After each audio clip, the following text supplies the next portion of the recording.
Quiet, numbskulls, I'm broadcasting. Ben Sorensen's Real Country Interviews, bringing you the stars of country. It is Ben Sorensen here, and this is my Real Country Interviews. And I don't know if I'd really call him country or not. And you know what? I've been sitting here thinking that not a day goes by that I don't wonder why that I don't talk to Rick Price enough.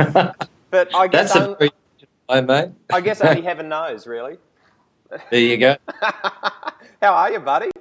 I'm good, mate. How are you? Mighty fine. Now, you've been a busy boy, haven't you? I've been a busy little beaver, the last little while.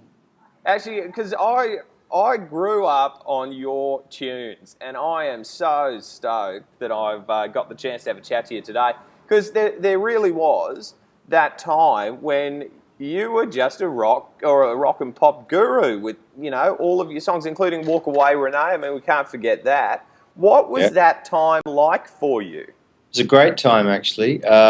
It was also a bit of a whirlwind time because, when you go from being, from total obscurity to being someone that, lots of people know, lots of people recognize you, your life changes. So it does change, and your life's never the same after that. So there was a little bit of readjusting for that. But, generally it was a great thing because that's all I dreamed of when I was a kid. I just, because we played in the band, we were kids, played all the country dances from when I was 8 or 9 years old.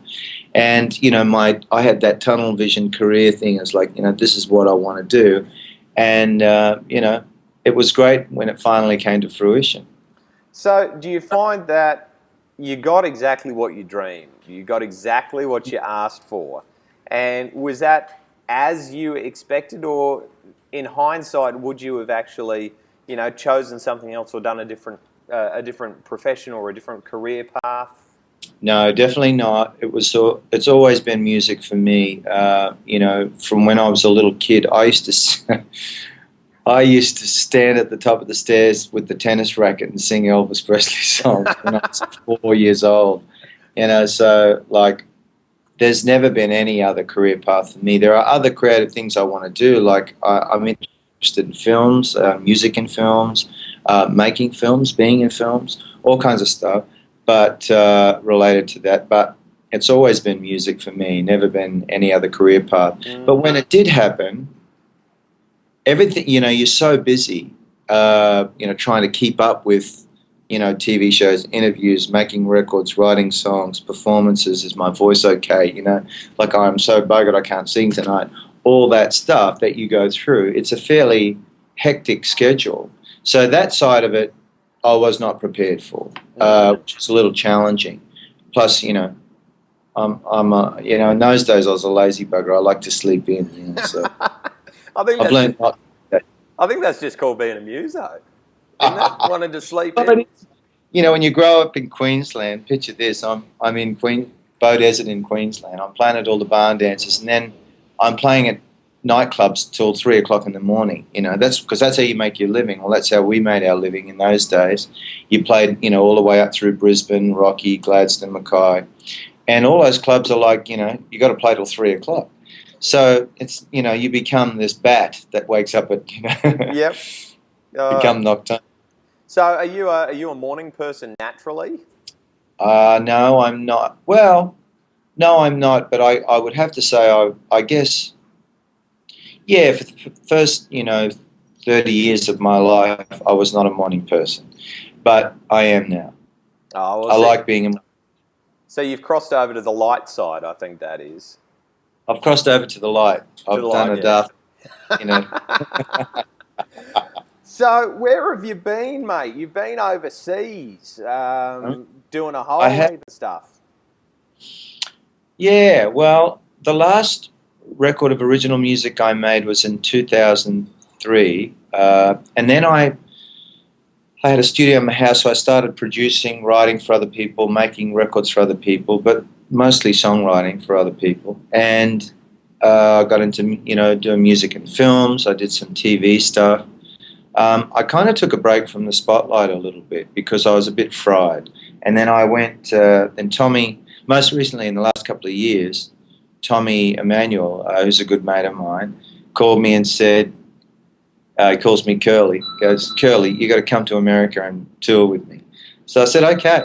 So that's my phone ringing, sorry. That's all So right. I went on tour with Tom for a year in the States, all around the United States and Europe. And I think that really kind of woke me up and got me fired up again. I had a really good time. It's going to stop ringing now. You know what? I think a ringtone says a lot about a person. And the fact that you've got one of those ones that starts quiet and gets louder and louder and louder, you know. What does that say about it? Well, is that sort of a problem-solving technique of yours? Oh, it's fine, it's fine, it's fine. Okay, it's loud enough. I'm going to fix it now. Yeah, I think you're right on the money. Yeah, well, Yeah. You know, it depends how much shit is hitting the fan at any given time. You know, a little bit of shit we can handle. If it gets too big, we got to deal with it. You know. Yep, definitely. Or maybe it's just someone going, "Oh, you're on Ben Sorensen's Real Country. I've just got to call him and tell him." Yeah, exactly. Oh, dear. Now, Tommy Emmanuel, I caught up with him at the Tamworth Country Music Festival probably 5 weeks ago. That man is just a bucket load of energy, and he's just got so much personality. And I know, yeah. the stereotypical view of an instrumentalist is that they don't have a massive personality and they're not funny and they're not all of this, but he just breaks the mold completely. I love him.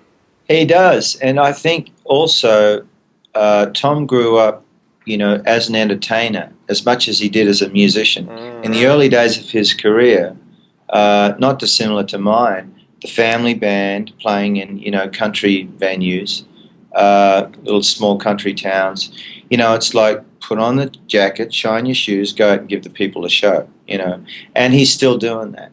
And he does it incredibly well. Very, very well. Now, I've got to say, one thing that I did notice is that your guitar playing skills a couple of years ago, before you met Tommy, were fine. They were good. But now, mate, touring with Mr. Emmanuel, you've picked up some tricks, my friend. Well, I may have done, but I've got to tell you, I've known Tommy for 25 years. Yeah. And we've been touring together. Yeah, we've known each other for years and years. We toured together back in probably initially in the late 80s, or mid 80s probably, and we've been touring, you know, off and on together over the years, all throughout. So I've had plenty of time sitting on stage with Tommy and going, what the hell was that? You know. But as a guitar player with Tom, you just learn to, you know, when you're on stage with Tom playing, you learn to just kind of slipstream what he's doing. You just kind of tuck in there behind him because he's such a powerful player, and you know, you really do want him to lead the way because there's no other way for Tom. You know, person with that much facility and skill, you know, it's you know, you just got to sort of get on the ride and try and hang on, basically. Now, while we're talking about facility and skill, there is another person in the music industry that was incredibly skillful and incredibly talented. Of course, it's John Denver. And you're lucky enough to be singing some of his fantastic songs in the John Denver story. So how did that come about?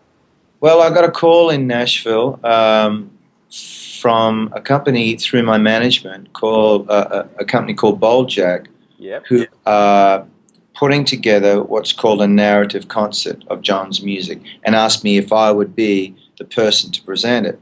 So what that means is I have a band. It is a concert. We're playing 20 of John's songs. Wow. So that's been a mind twister, learning all that, but I'll tell you that in a minute. But the narrative side of it is what really makes this whole thing interesting for me, is presenting telling his story really to people and giving them information that they ordinarily wouldn't have. But it's been great getting to learn his songs. Like, I've always been a John Denver fan. Like, I love his songs, you know, and I've grown up on them. We used to sit around, you know, and sing alongs and play them when we were kids.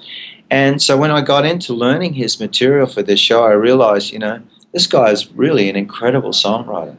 And I think the thing that they do so well, Simon Myers does so well, when he puts these shows together is the stories in between. He really does pick fantastic artists and great stories to link everything together. So you walk away not only with an appreciation of the songs that you know and love, but also so many more details about it that gives you almost more of an appreciation and a greater depth of understanding about the artist.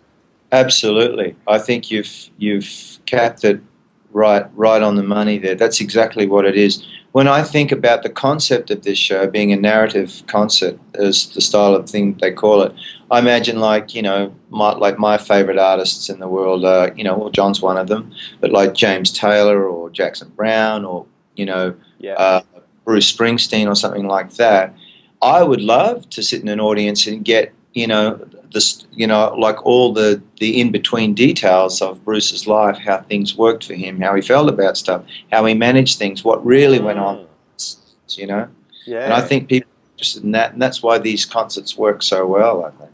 Well, I'm actually quite excited to get along and see the John Denver story. Simon did such a good job with the Johnny Cash story. Oh my God, how brilliant was that? So it's great that he seems to consistently pick the right people for the right job, and I think he's done a fantastic job here with you. And the fact that you're also touring around as well, I mean, you're almost signing up for just as much busyness as you did back in the 80s. Well, that's right, but I'm more prepared for it now, and I can sort of take my time, and I don't spend as much energy as I used to doing things. So it's like I can take it in and enjoy it more. I'm doing a lot more now, probably, than I was back then. I've just released my Essential album, so I'm touring that. I'm rehearsing for John's show. I've just finished recording a new album in New York, and mixed in with that live dates and talking with your good self. So days are busy, but I'm really enjoying it. Well, as long as you love what you do, because we certainly love the fact that you're doing it. Now, I couldn't have you on my Real Country without getting you to sing something. So let's can the yakkin and get on to Heaven Knows. It is one of my favourite songs, and when I posted on my Facebook page that I was having a chat to you, that was the one song that came up more and more and more than anything else. Are you sick of singing it yet? No, I'm not sick of singing it, and it's a funny thing after 20-odd years of singing it. I don't get sick of it. I think it's a new audience, every time I'm playing it. So, I find something new in it. And the other thing is, like, songs that live on for that long, they kind of develop a life of their own. So, you know what I mean? It's a funny thing. It's hard to explain, but no, I'm not sick of it yet. Well, thank you so much for joining me, Mr. Rick Price. Good to talk to you, Ben. And don't forget, you can catch Rick at any one of his fantastic tour dates right across Australia. Check out his website for more details, and also in the John Denver story. And all of those details and more will be on my website, www.realcountrymix.com. This is Heaven Knows.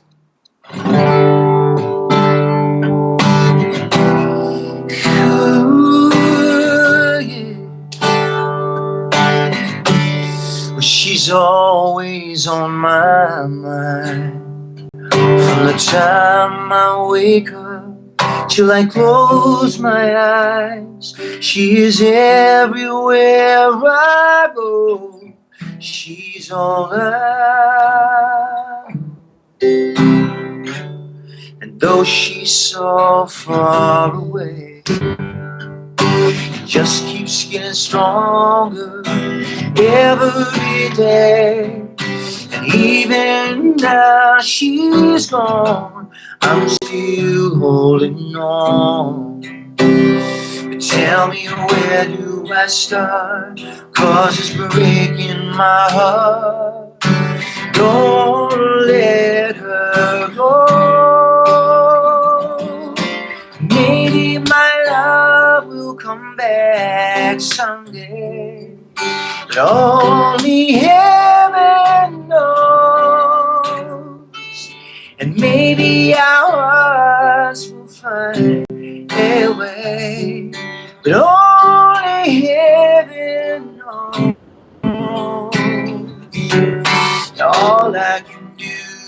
hope and pray, 'cause heaven knows.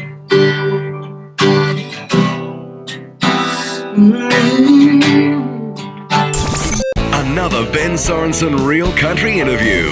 Hear this interview and many more at www.realcountrymix.com.